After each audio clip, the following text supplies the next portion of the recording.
Hello everyone, hope you're doing well. Today we are back in War Thunder looking at the summer sale. Now this sale is going to be going from the 22nd of June until the 4th of July.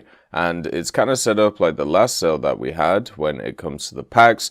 The things that aren't on sale though are the Danger Zone update packs, the Winter Change update packs, and the Winged Lions update packs. As general, usually the last 3 updates worth of packs are not on sale. Then the starter packs, Pacific Campaigns, Golden Eagles, and premium accounts are not included in this sale, but everything else is on sale, so basically all of the other packs. The 2 packs as well, which will be retired after this sale, is the Yak-38 pack and also the JASDF Saber pack.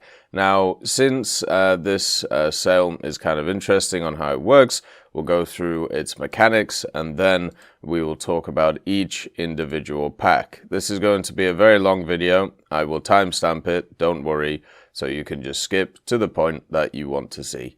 I understand that not everybody wants to watch every part of it, so don't worry, there will be timestamps.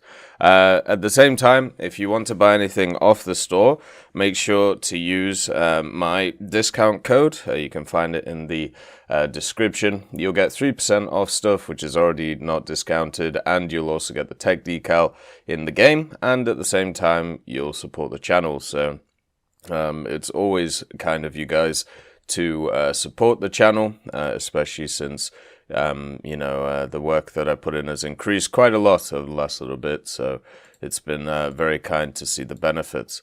So what we're going to do is go through each pack individually. Now, the way that this system works is each single pack from the list would have a 25% discount when added to the cart, but the discount increases to 50% if you add 2 or more packs from the list at the cart at once. So if you buy 2 or more packs, each pack is 50% off. So you can kind of create your own customized bundle that they used to have before, which I think is actually pretty cool, using all of the packs apart from the more previous ones that exist. So yeah, pretty awesome. And in this video, we'll go through each of them. There's about 30 or 20, so here we go. The first vehicle on the list is the Focke-Wulf 190 D13, the Dora. This one goes on sale pretty much every sale. It's a good vehicle, and they kept dropping its BR. So now it's a 5.0. It can really use its engine power quite effectively and realistic. It has 3 really good guns on it with a ton of ammunition. The only major issue with the Focke-Wulfs is their compression at high speeds, but generally that can be played around pretty effectively. They're also not very good turn fighters, so they're very much more energy fighters, which is why they've gone down in BR, very similar to a lot of other boom and zoom or energy fighters that exist, because of the fact that either people don't know how to play them or people just start turn fighting in them.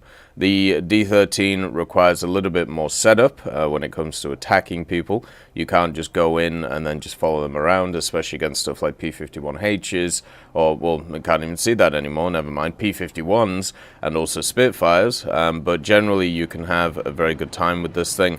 If you understand how to properly energy fight. It works very similar to the other Ds, the D9 and the D12, and of course even the TAR 152s, which are very similar in playstyle to this vehicle. Another nice thing is that it does have access to a bunch of bombs, so you can get up to a 500 kilo on the vehicle, so you can technically use it for CAS. It's probably not the best option for CAS though, just because it's not great at defending itself in a fighter form. As I said, it struggles to turn, and generally in ground, the vehicles that do the best are turn fighters because of the small area on the battlefield. This thing has good RP, good SL modifiers though, and being at rank 4, it'll be able to get you into early jets super quickly when it comes to the German tech tree. I feel like the German tech tree is really nice though, in at least the earlier stages. Some of the jet tiers can be a bit rough, but it's usually quite nice to grind through, so I'm not sure a premium is required for something like that. Then you have the Mustang pack, which has the P51D20 in it, this vehicle right here. And just like all of these packs, you do get some premium account and Golden Eagles along with them, which is quite nice. So you can use that to pick up some other vehicles if you want to. This vehicle here, this P51, the D20NA, is a very bog standard P51. sat at 4.3. It has access to an alright engine for the tier, the V1650. It has a decent amount of firepower, and also it has 650 cals with a ton of ammunition in it, which makes it super nice. At the same time, it does get the 2 1,000-pound bomb drop. This means in naval and also ground, it can be incredibly effective because it pretty much guarantees you a kill on the ground. And then since the P-51 is one of those aircraft that has 1 or 2 very good turns in it, until it runs out of energy, then you die. It can actually work very well in ground forces if you set up kills good enough when it comes to, you have to make sure that you have kind of a break between 1 or 2 kills to be able to reset and go again. At 4.3, it's also kind of under-tiered in my opinion. It should be a 4.7 aircraft. Because of that fact, it can do very well, especially in stuff like ground. The only thing you've got to be a bit careful of is in aerialistic getting jumped by other planes, which are a little bit higher on the pecking order than you, so that can be a bit of a problem. Everything else is pretty good about the vehicle though. Once again, a rank 4, which can research up to rank 5 quickly. If you're looking to be one of those people who gets access to the F-14 quickly, it might be worth, picking up something like this so you can grind through quicker. There are other options though, such as the F-5C, which are on sale, which are a little bit more expensive, but also at the same time, they're quite nice vehicles. But this one is not bad. It's very similar to the standard tech tree one. It's which you can find here, the D5, and then you've also got the D30. Very odd that these two are very different BRs, even though they play basically the same, which kind of shows even with the D20 it is slightly under-tiered, meaning it's a little bit better. The Germans also get access to the Sla Tiger. This is just an upgraded Tiger II-H at the same BR, so technically it's pay to win, but not in a huge amount really. It has additional tracks on the turrets, giving it some better armor, but that doesn't really matter, doesn't help that much. The main thing is the engine. It has a 663 horsepower engine at 2,000 RPM, meaning that it can motor a little bit quicker than the standard Tiger II-H version. Now, the Tiger II-H is one of my favorite vehicles when it comes to Germany. You can see in my service record, I've actually played it the most, or at least I've got the most kills in it compared to other vehicles, and the KD is alright, the win rate's a bit low, but that's basically because I play it as kind of a passive vehicle to sit at the back. The Tiger II-H is a very good heavy tank. In a down tier it can annihilate everything, in an up tier it can still be usable. The only issue that it has is when it comes up against stuff such as the IS-3, which can bully it quite a lot, which isn't too fun. And also there's a lot of lighter vehicles with stuff like Heat FS which have been added to this BR, making its armor not great. But the thing is then, if you are dealing with lighter vehicles with more powerful rounds, it just depends on your positioning and just depends on who sees who first. You still can kill them very easily compared to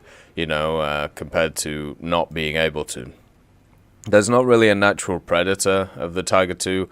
The only thing which really does for it is generally people playing it a little bit oddly, or if it gets fully up-tiered to IS-4 level, for example. But generally, the Tiger II Sla is a very, very nice vehicle, and it fits in a lineup with another heavy tank and also the AAs and pretty decent CAS as well. The issue, I suppose, with it is they changed its ammo, so it's all in the back of the turret now as a first stage, so whatever happens, this bit is full here. So it's really easy to pop this thing from the side nowadays because you just shoot it here.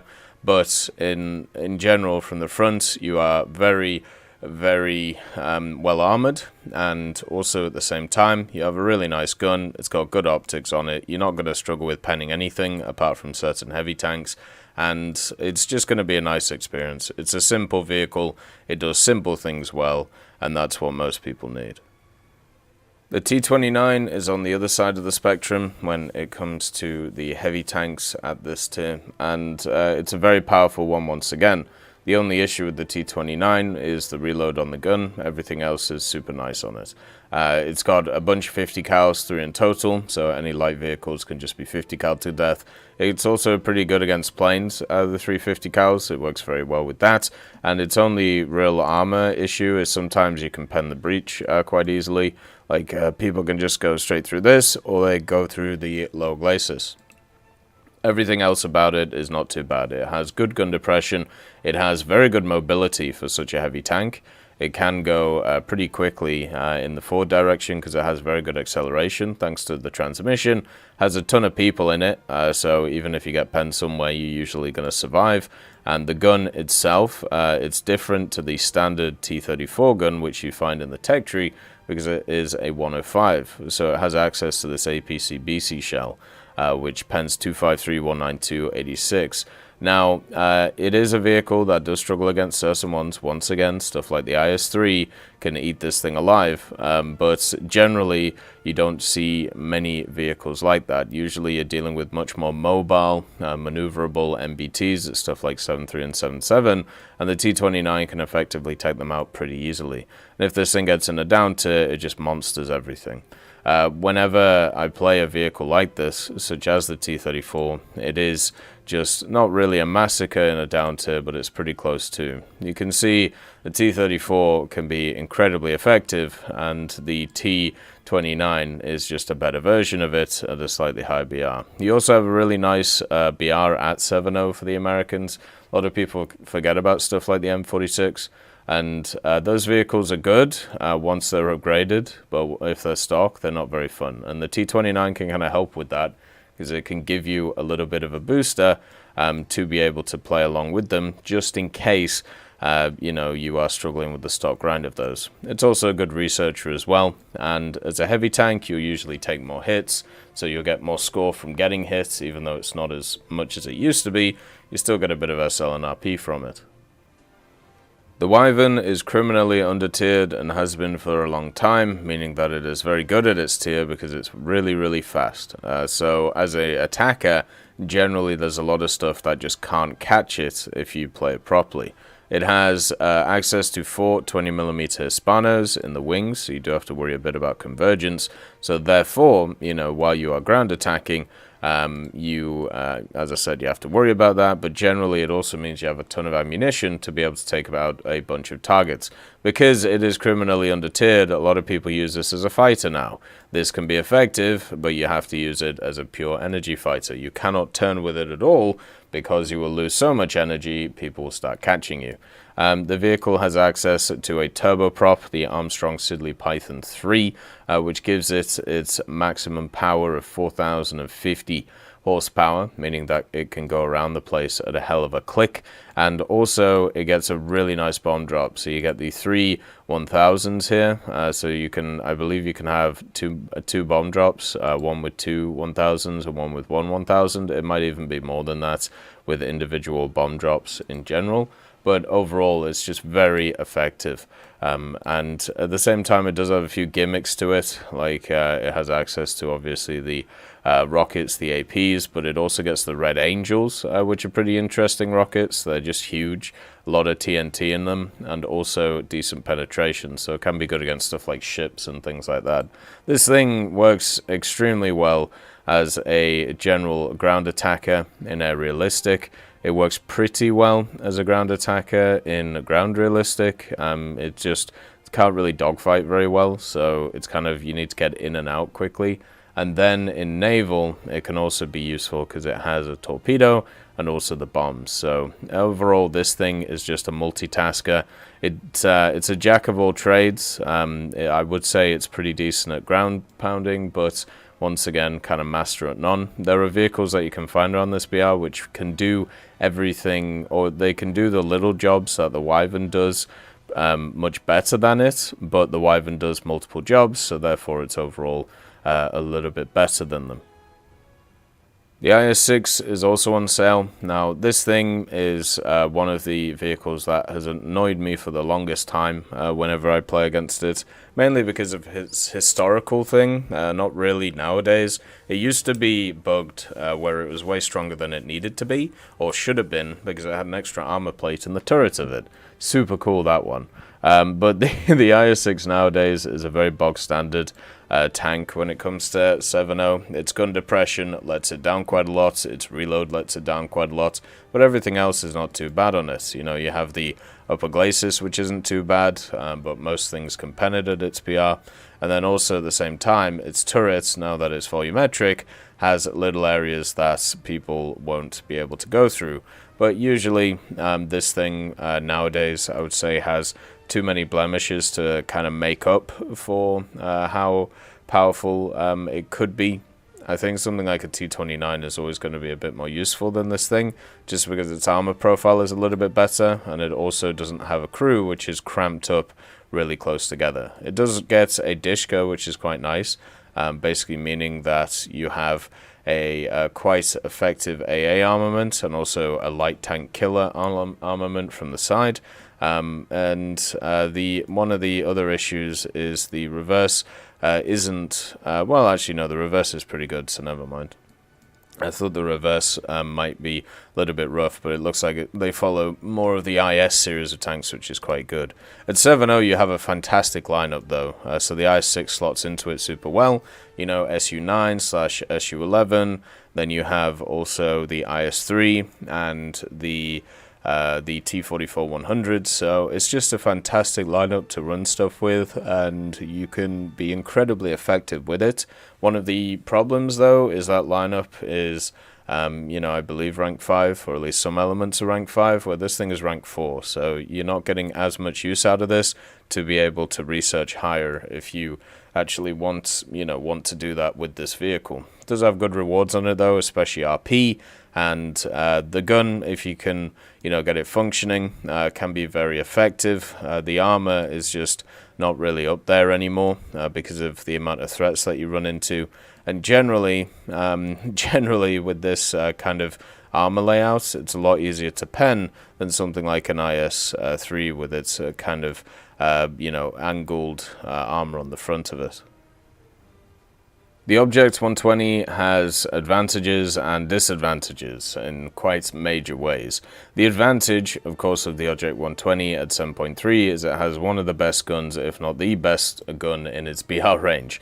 This thing is a 152mm with a 10-second reload, which isn't too bad, and also gets access to APFSDS in the form of this 152mm. This pens 405 332 207. This will just chop through anything that you find. It might actually be worth using the heat sometimes more, just because you might do more post-pen damage at certain ranges. It also does have a mechanized ammo rack, so generally this means that the 10-second reload will be standard, it won't change, and also you have access to the 4-man crew standard.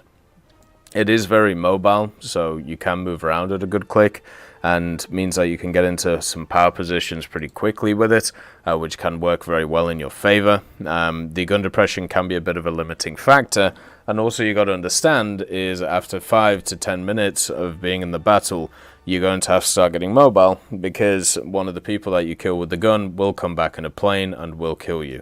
This thing has pretty much no armor, and it's a big cast target, so pretty much you can just pen here, 10 millimeters, only 30 here and 30 here. So a lot of people just top down this thing, and since it cannot defend itself, it will die pretty quickly. So it's a boom or bust vehicle. It can do really, really well if it's left alone by CAS, and also at the same time, if you set up in positions where you can always get the first shot on enemies. Generally, you can do that pretty effectively at range, just because of the fact that this thing, has such a good gun on it and has such a good muzzle velocity on this round. 1700 to be exact. But the issue with it is the fact that that means that you're defined to a very specific playstyle, and also doesn't deal with the CAS issue.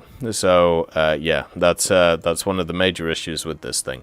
It is criminally undertiered though. Technically it should be higher BR. than it is because of its mobility and its gun, but you do have to worry about the gun handling and also the armor. Those two things are the reason why it's in a low BR. But if you're a person with a bit of skill and understand map positioning and where to go on things, the Object 120 can be a very, very, very powerful vehicle. The Centurion Mark V AVRE is one of those vehicles that a lot of people have a lot of fun with. I'm just not one of those people.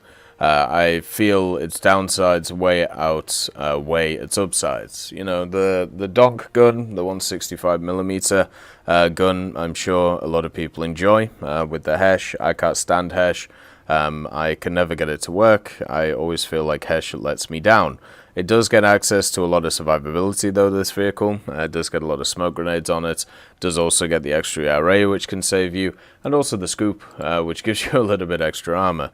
It also, at the same time, can use that scoop, which is quite nice, the dozer mount, and with a 5-man crew, if your turret gets penned and they go through it, then you still can survive.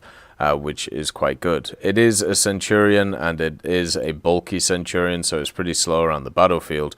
But usually you don't want to get anywhere first, you just want to get there in time to be able to donk somebody. The reload's really long, so that can be a big limiting factor to the vehicle, and generally I think there are much better options, like stuff like the Centurion Mark V if they're on offer.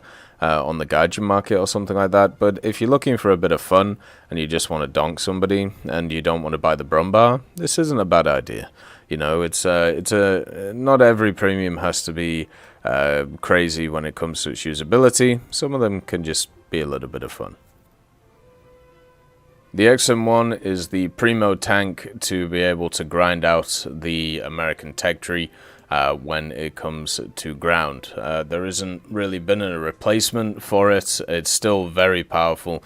It's been very powerful for a very long time, and it hasn't gone up in BR, which some would argue it should. The vehicle itself has access to pretty much everything that you would want. It is a mini Abrams at the end of the day. Has access to the general armor, which isn't great. The armor doesn't really protect it at all, but does get access to the blowout panel at the back here. It also gets access to a 4-man crew, which is kind of the standard. Has the 105, but it has the really nice reload on the 105, and has good gun depression, good horizontal traverse, good vertical traverse. It has thermals, it has access to APF-SDS in the form of N735, it has a laser rangefinder, it has everything you would want from a modern MBT in War Thunder. And it's in the American tech tree, so that means that you have a really good lineup around it, including stuff like the MBT-70, the Bradders, which you can find here, and also expansion to other areas, which make it a lot of fun. So overall, it's just a really nice vehicle to play. It's got everything. It's got mobility, it's got survivability from the way that it's structured. It also has a nice gun on it, a good reload. It has all of the niceties on it, just like a lot of these high-tier premiums do. So yeah, it's one of the best picks for the Italian or the American tree. Probably the best pick at the end of the day. Just because of the great aspects of mobility and firepower that this thing brings to the table. The Leopard pack is also on sale, the L44 at 9.0. Now all of these high-tier premiums are pretty much all good pickups. They're all really nice for whatever respective, with whatever respective tree you're trying to grind. The L44's at 9.0. It is just a Leopard with access to the 120mm. What has always intrigued me about this vehicle is this guy's arm is still stuck in the breech after so many years of it existing. I feel sorry for him. Hopefully at some point this is fixed. Now the L44 is highly mobile, has a really good reload, the standard reload for the 120, but it's at 9.0, and it gets access to, of course, the DM13, which at 9.0 is a ridiculously powerful round. It has great gun depression, it has great mobility. The only issue is it doesn't have great armor, but at the same time, as many people will attest to, playing against the Leopard, it has a lot of weird angles on the turret, which really like eating shells and doing no damage. So if you hit in just some weird areas where this stuff angles from each other, it can be super annoying because your rounds just kind of bounce off. This thing is deadly in a down tier, it is great at its tier, and in an up tier it can still be effective with the use of its gun. Usually the BRs that this thing faces is like 8797, and it does fantastically well at it. Germany is very much meta at 9.0, has a bunch of MBTs, has a bunch of AA, has a bunch of CAS. They have nerfed it a little bit over recent times, pushing up the Baguette Panzer and the Puma, and also nerfing the Nords on the G91, but to say this thing is not an effective vehicle would just be a lie. This thing is still very good. It's still one of the best grinders in the German tech tree, and I would actually still want it over the Leopard 2A4, just because it's a bit of a low BR and easier to play than it, and against less stiff competition. Also, at the same time, it's on sale, and the Leopard 2A4 is not.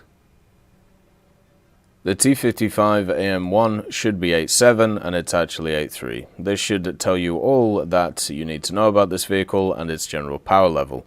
If you don't believe me that it should be 8.7, then its literal brother in the tech tree, the Drozd, which doesn't really give anything apart from remove some armor and add an APS system, which is useful in a few circumstances, but not many. This thing got put up to 8.7. Weird how that works, isn't it? So the T55AM1 should be at 8.7, but it isn't.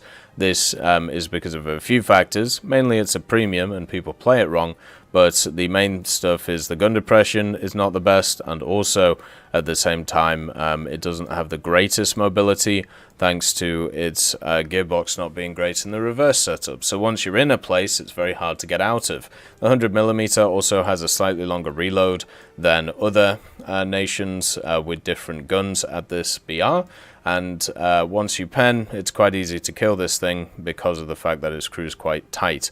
It is quite hard to pen it though, since it has all of this extra armor on it.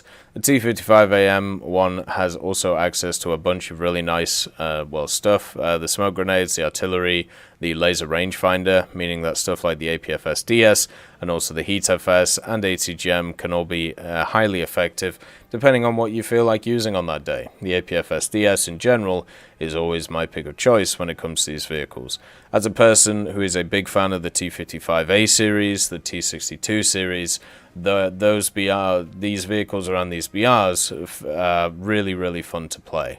They do get up-tiered into 9.0 quite a lot though, but still can hold their ground because they have access to APFS-DS, and if they get down-tiered, they just hammer.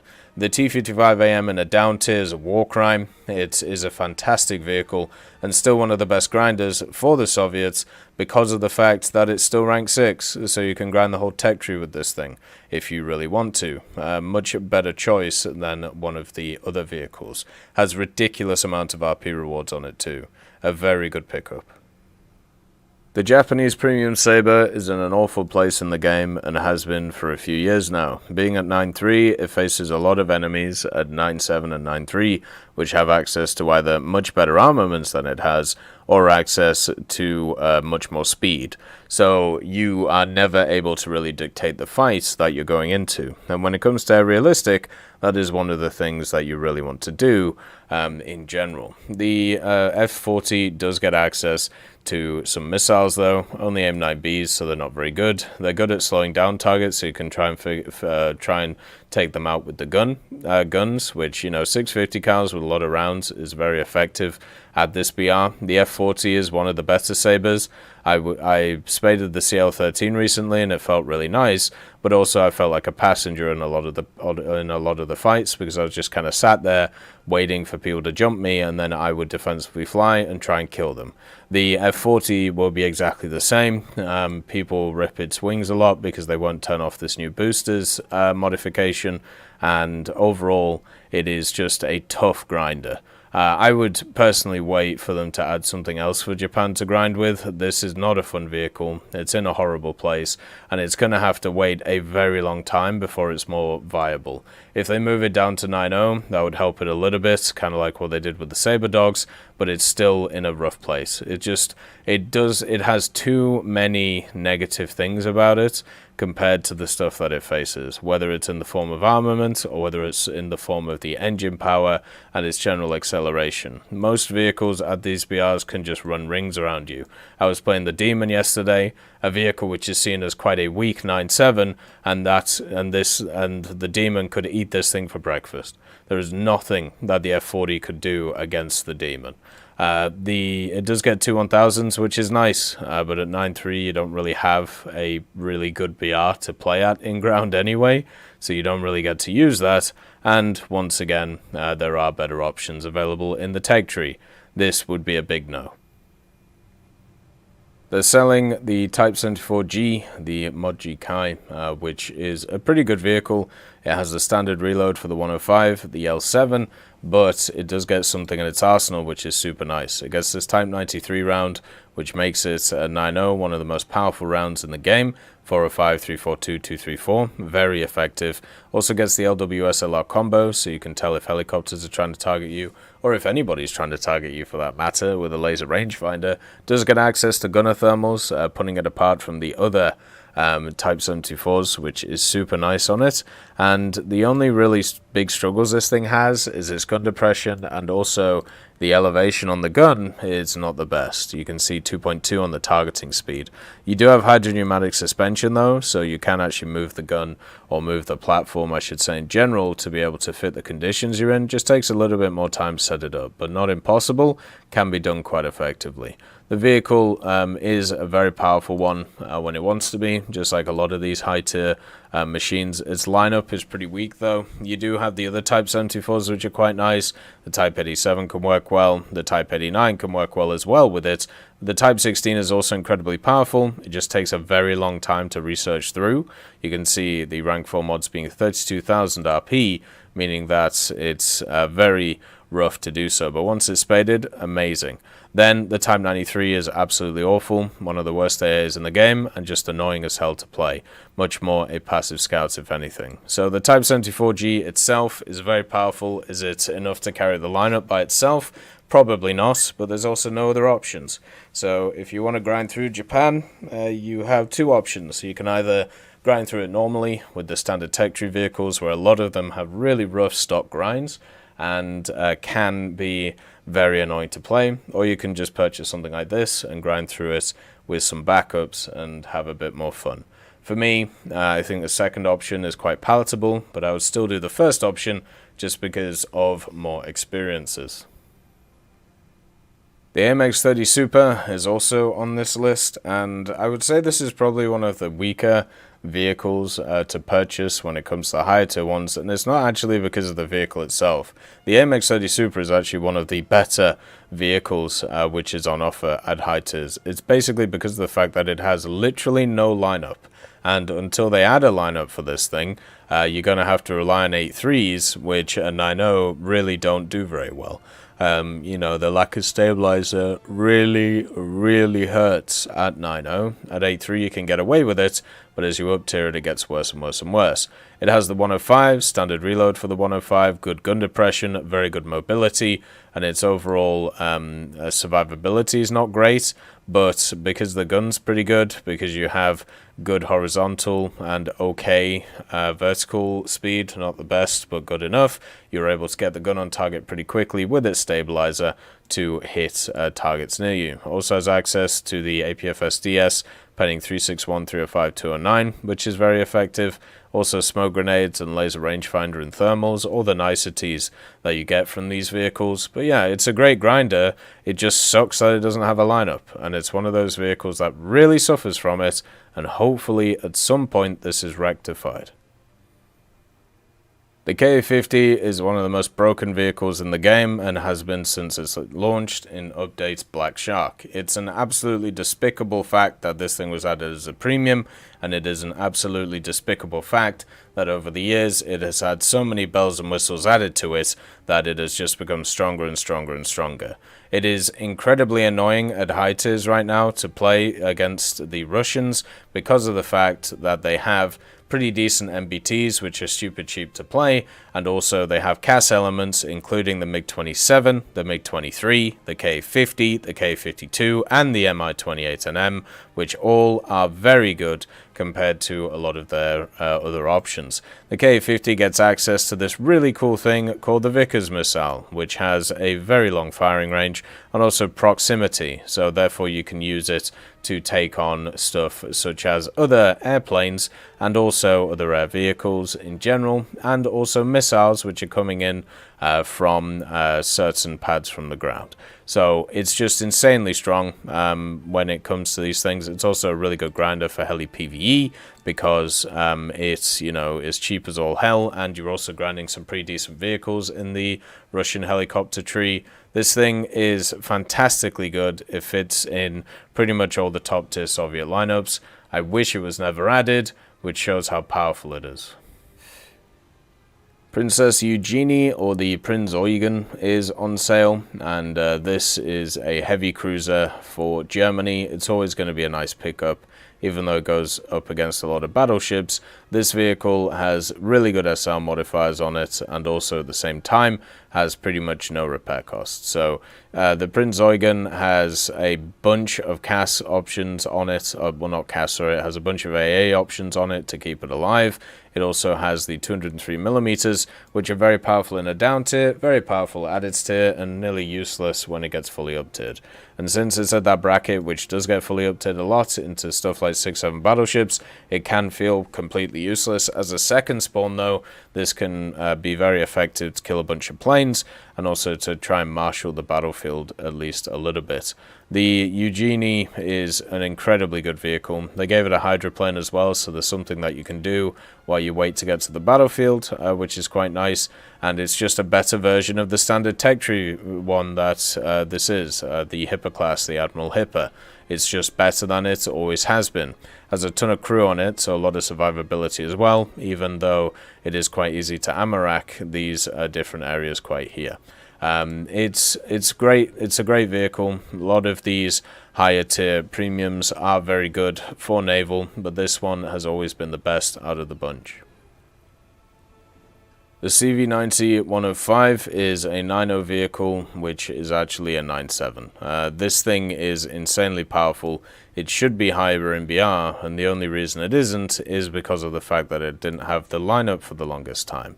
Nowadays, it's a little bit better. It has the SDR V105, but still a little bit of a struggle snuggle when it comes to the 9.0 BR. I use this thing at 10.0, for God's sake, with the Bill and also the SDR F9040C and the SDR V121, and it's still extremely effective as a vehicle. Has access to the 105 with a 7.7 reload, which is really nice, but you got to remember that is when it's discounted with my loader skill. So it is a standard 8.7 reload, so the standard 105 reload. Has access to Gen 2 thermals, because of course it does. Has access to commander thermals as well, Gen 2, so scouting is incredibly easy to do in this thing.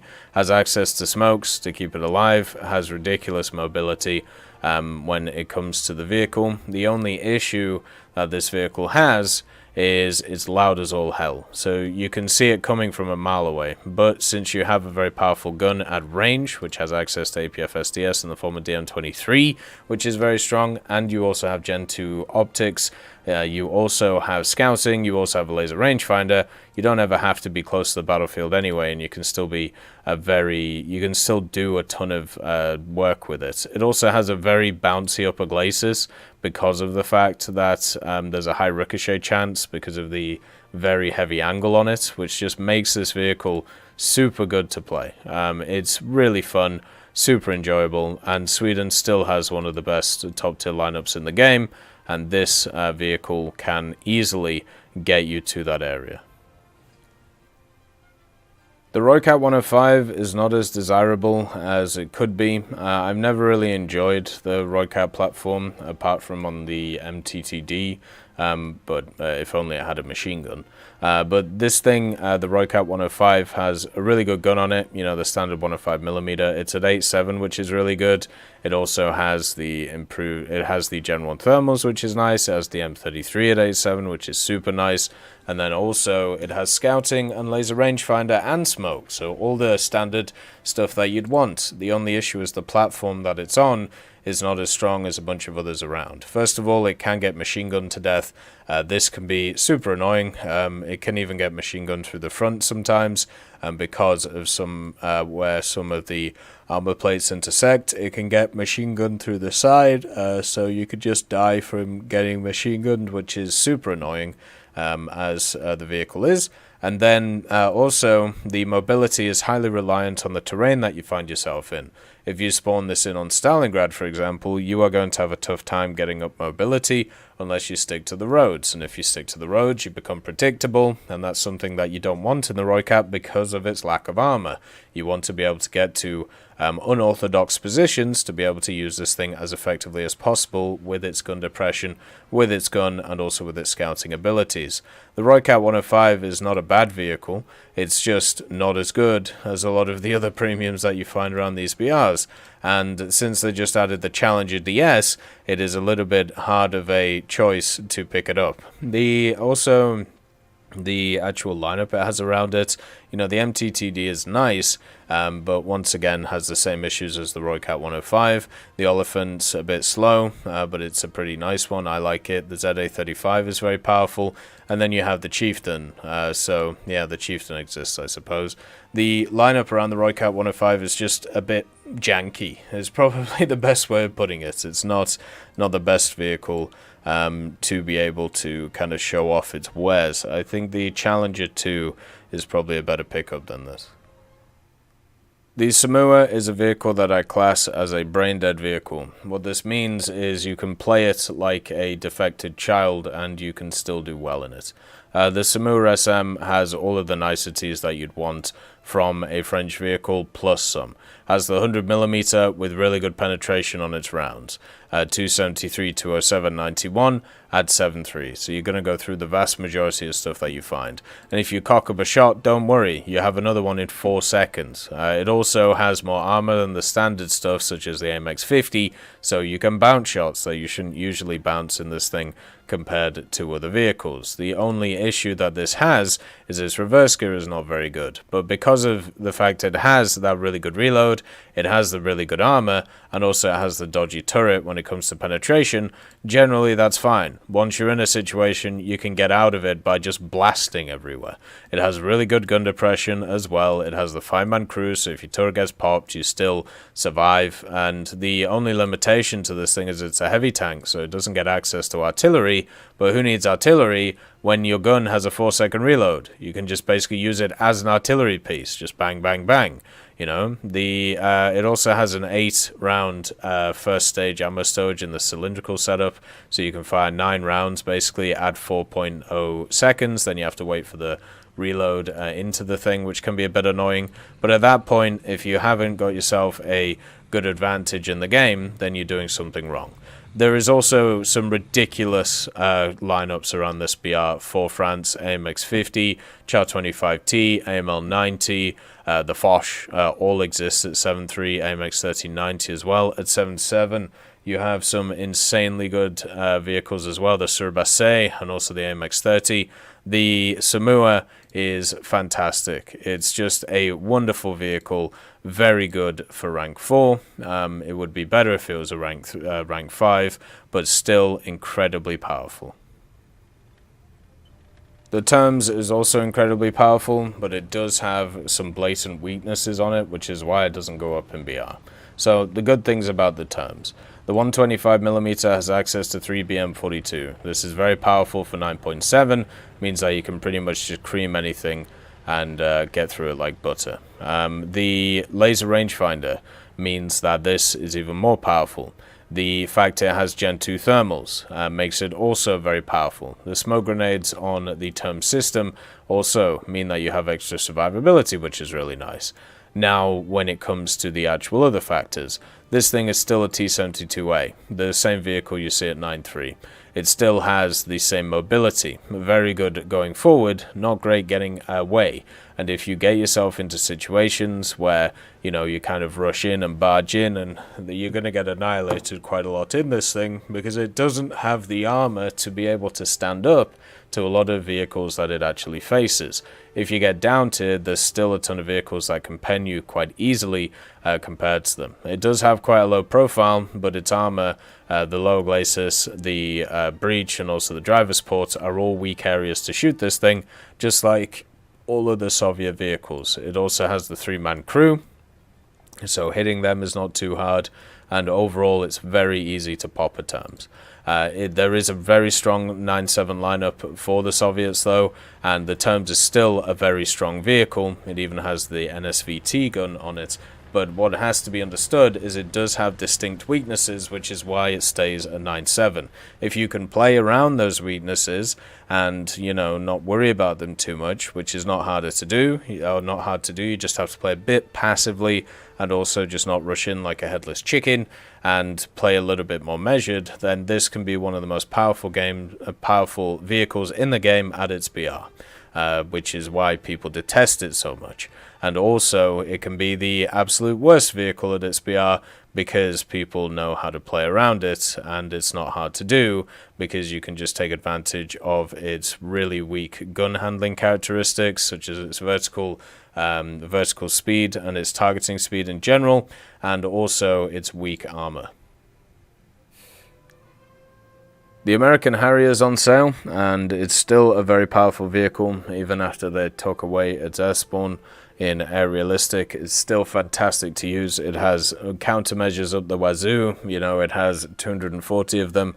It has the Aidens, which are very powerful guns, and also it has access to AIM-9Gs, which are very good missiles, especially at 9-7. It also gets access to a ton of different bombs, and these bombs are quite nice because basically what you can do is if you take bombs and missiles, you can go drop bombs on a base because it has CCIP and CCRP for the bombs. It also has it for rockets and cannons, so you can be useful in ground forces as well, but you can drop them on a base because of your really good acceleration, and then you can start dogfighting if that's what you want to do. It's kind of how I grinded out my Harrier GR3, and it was incredibly powerful to do so. I had a great time in the Harrier GR3, so I'm sure I'd have a great time in the AV-8A as well. You've just got to remember to use your countermeasures and make sure not to overheat your engines too much. It still has one of the most ridiculous base accelerations in the game, meaning that you can get a head start on the battle pretty quickly. The only issue is you're not going to be the fastest thing around, but with the maneuverability that you can do with the VTOL stuff, and also with the countermeasures, you can kind of play defensively until you can, actually get back on the offensive with the AIM-9Gs and also the 30s. You might get forced into a lot of head-on engagements in this thing, so learning how the Aidens worked and their velocity in general would be a good idea, but this is a very good plane. It's one of the best to grind out the new F-14 and all of the other stuff in the wonderful American tech tree. After grinding out the Yak-38M and the tech tree, I've never actually played the standard Yak-38, but it is just a weaker version than it. Basically, what you get on this Yak-38 is limited options, and you have to take either the missiles or the guns. Now, the missiles can be insanely powerful at this tier, but because the Yak-38 lost its air spawn, it's harder to get into a position to use them properly. What I mean by this is one of the ways that you would play the Yak-38M, just the standard Yak-38, is you would fly with the air spawn and you'd get up to heights, you'd wait for the enemies to engage, and then you engage on top of them and R62 of them, and then you go back to base.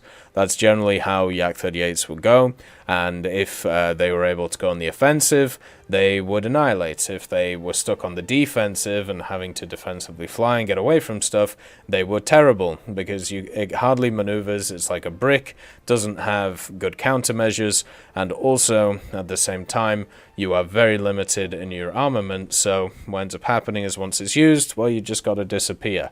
It also has it also overheats quite a lot for a general vehicle. So the Yak-38M, I enjoyed my time, but I think that's mainly because of the fact that I had the guns which backed up the missiles, so I had a two-pronged approach. The Yak-38 Premium doesn't have that. You either have to pick one or the other, and also without the air spawn, this thing can't feel very good right now, which is probably why it's being removed from sale. It's probably in a pretty rough place, in general. It's one of those vehicles, though, that can be highly effective with its R60s, but you just need such good setup that you can get them off and also not get attacked by anything else, which is not the easiest thing to do, especially in aerialistic. Its use in other game modes also is quite limited. You have S24s and you also have access to S5Ks, but generally you're going to get much better options with other vehicles at the similar BRs to this thing in the Soviet tech tree. The SU-7BMK is only really useful in aerialistic and not too useful in the other game modes. The reason for this is it's a very big target, so it's very easy to hit, and if played correctly, I suppose it's quite hard to hit because, you can loop up and then go down again. You can also use its rocket CCIP to be able to kill targets on the ground in ground realistic, but it takes a very efficient player to be able to do something like that. So most people, what you're going to do, this is the general playstyle. You spawn with bombs in a realistic, you go bomb a base, you go home. You do this over and over and over again, and generally you'll have a nice time. Just to give you an idea of how effective something like that can be, you can have a look at my SU-7B, where I went 62 air kills, 7 deaths, 69% win rate, basically just doing that. I grinded it in one of the events which went around, and just did that. That exact practice right there. Also did it in the SU-7BKL, and you can see the difference between 9.3 and 9.7 with the amount of times that I died compared to the air kills, showing that depending on the BR that you're at with these vehicles, it really matters. Now the BMK luckily is at 9.3, so it's a little bit easier to do. Also the 9.3 matchmaking is a little bit easier now. There's a lot less predators compared to before. Most of the predators are at 10.3 or above, so if you get upted into them, you're probably going to have a bad time, but you're still fast, you can still get a bomb drop off, and you can still go back to base. So for very generic RP and SL grinding, the SU-7BMK is very good at it. You're just going to be bored to tears doing it. The F5C is also an offer for the Americans, so it's kind of a toss-up between the Harrier and the F5C.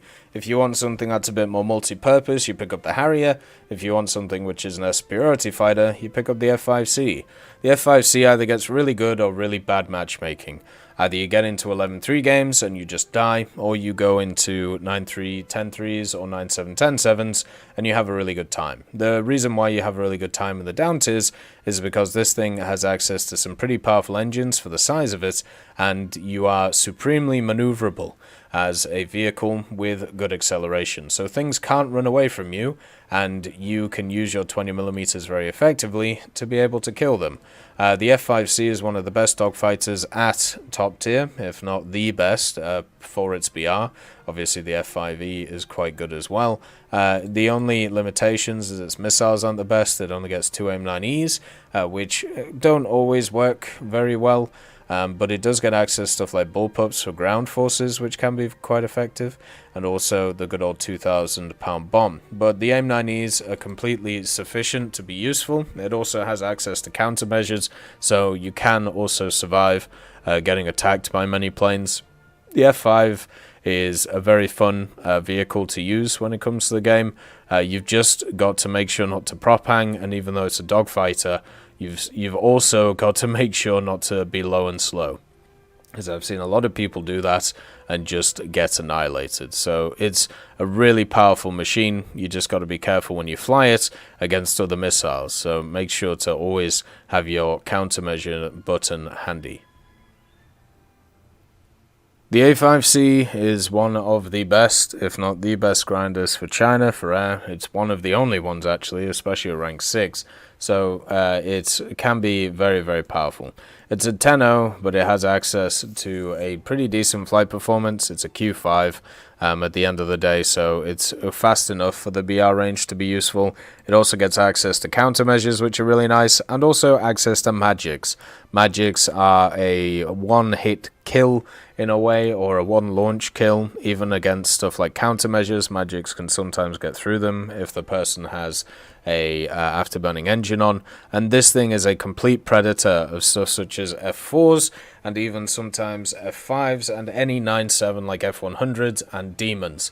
The A5, when it had an air spawn, was a ridiculously strong vehicle, and even now without its air spawn, it is still a very, very good vehicle. It's not great in the other roles of the game, just because of the fact that it doesn't have access to bomb CCIP or anything like that, or rocket CCIP, so using bombs and rockets is a bit rough, but it gets 2 magics, which means pretty much 2 insta-kills if you know how to use missiles properly. This thing, if you want to grind out any new Chinese vehicle, it's going to be completely fine at doing that, has very high rewards, and also at the same time, just is a very powerful vehicle. You've just got to be careful of some of the Q5's issues, you know, the lockup at high speeds, and also the fact that it has some pretty bad guns on it, quite low velocity 23s, but its missiles make up for that in heaps and bounds. The J35A is probably the most powerful premium vehicle around these BRs, and the reason why it's not higher is because people play it wrong consistently compared to what they should be doing. The J35A has a performance similar to 10.3 aircraft, which exists in the game. What it doesn't have access, though, is countermeasures, and without countermeasures, you lack the survivability to be able to survive as long. The thing is, its actual countermeasure is its maneuverability. This thing can easily dodge most missiles, apart from very strong ones, just by flipping and dipping. But once you've done that, you've lost a lot of your energy, then you get killed with guns.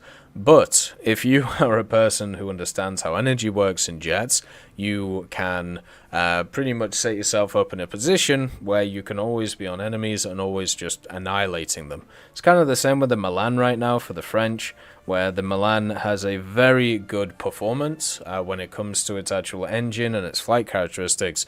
It just has kind of some dud weapons, and that's kind of the same with the J35. It gets access to 4 AIM-9Bs. These are just AIM-9Bs. It also gets access to rockets, which are useless. Don't ground pound with this thing. This is just an air realistic / air arcade machine. The missiles slow vehicles down, then you can catch them up, and with your superior maneuverability and also guns, you can kill them. That's basically how this thing works. It's a really, really strong vehicle in a down tier, really strong at its BR, and even in an up tier can be useful. You've just got to make sure not to get jumped on by something with R60s or AIM-9Js or AIM-9Ps, and you will be completely fine. I've seen many Drakens do extremely well. If this thing gets a full down tier, there is nothing that can stop it, apart from maybe a Milan on the other side. It is a supremely powerful vehicle and very good to grind through the Swedish tech tree.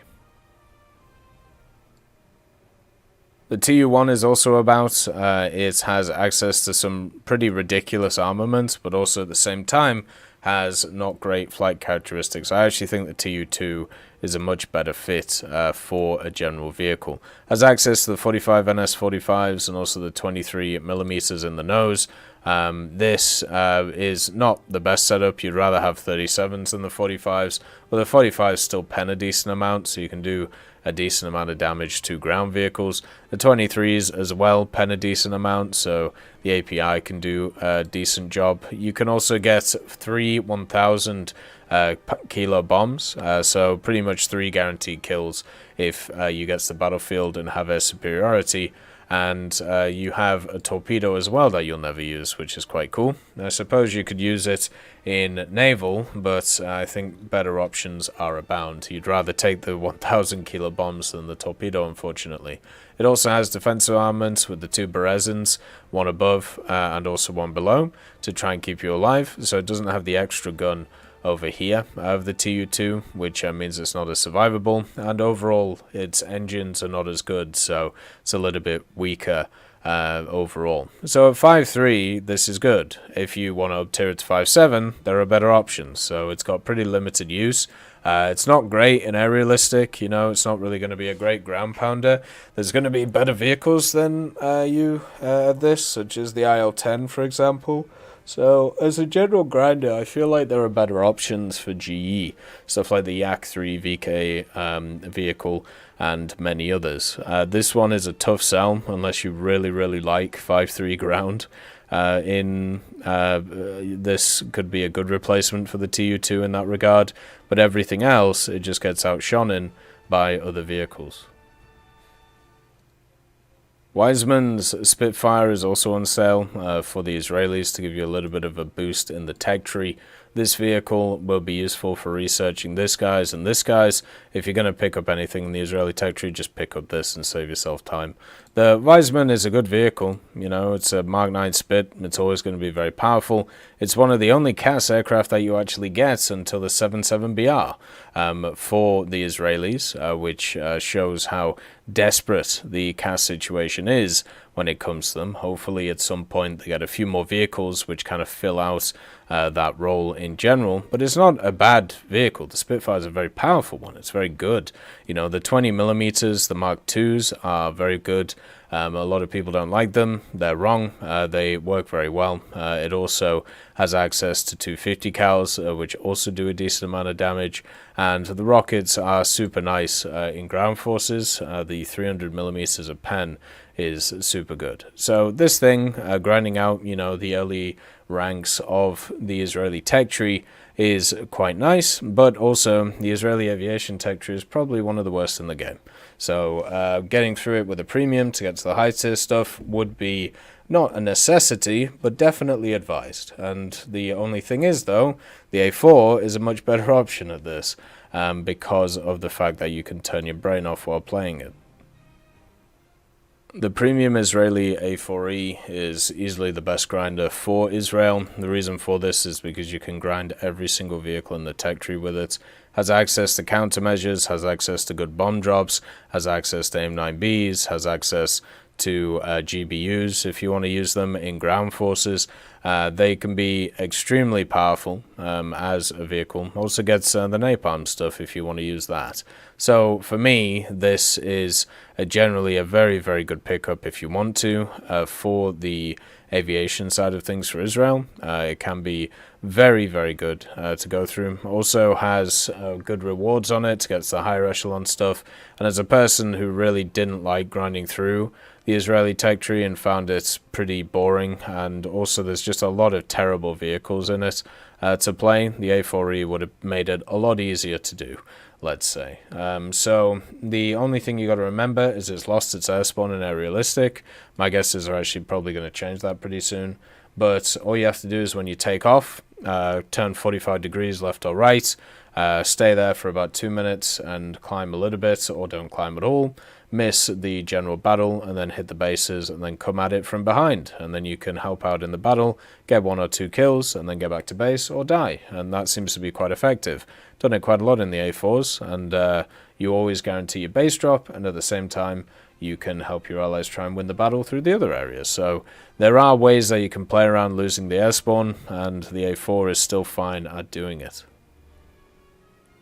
The last vehicle on offer is the MiG-21 SPS-K. This is a premium vehicle for Germany and has access to some kind of weird and wonderful things. So the SPS-K is one of those vehicles where you can gain a function by losing another. So you basically gain countermeasures while losing a gun. So you have to choose between whether you want a gun or whether you want to countermeasures. So you can either be defensive or you can be offensive, and I think that's pretty cool on the vehicle. It also gets access to 2R60s, which are very powerful at 10-0, especially against vehicles which have no countermeasures. So setting up kills with this thing is really not hard to do. The MiG-21 platform is super nice. I played all of them from the MiG-21F all the way up to stuff like the SMT. They all feel super good to play, and I'm sure the SPS is no different than them. Extremely maneuverable. The radar is not very useful, but everything else on it will work incredibly well. It's an air-realistic plane at the end of the day. Not really a ground-realistic plane to be useful in, but it does have nice rewards on it. 795, 696 on it. So for me, this is a great grinder for the German tech tree. I think there's a lot of elements of the German tech tree just to kind of play anyway, though. Like, I've just recently played the Lim, and that was very fun. Stuff such like the F104G is also incredibly good, with its countermeasures and AIM-9Js. The MiG-21 MF is also very good. So the SPS-K, I suppose, is nice, but not really necessary. If you want to grind through fast, though, this would be a very good boomstick to do it with, and the MiG-21 is a very good platform in the game, and this thing has some pretty good offensive armaments. That is all of the packs which are on sale right now. There's an absolute ton of them. If you've got through this video, well done. I applaud you. And as always, thank you for watching, and I'll see you next time.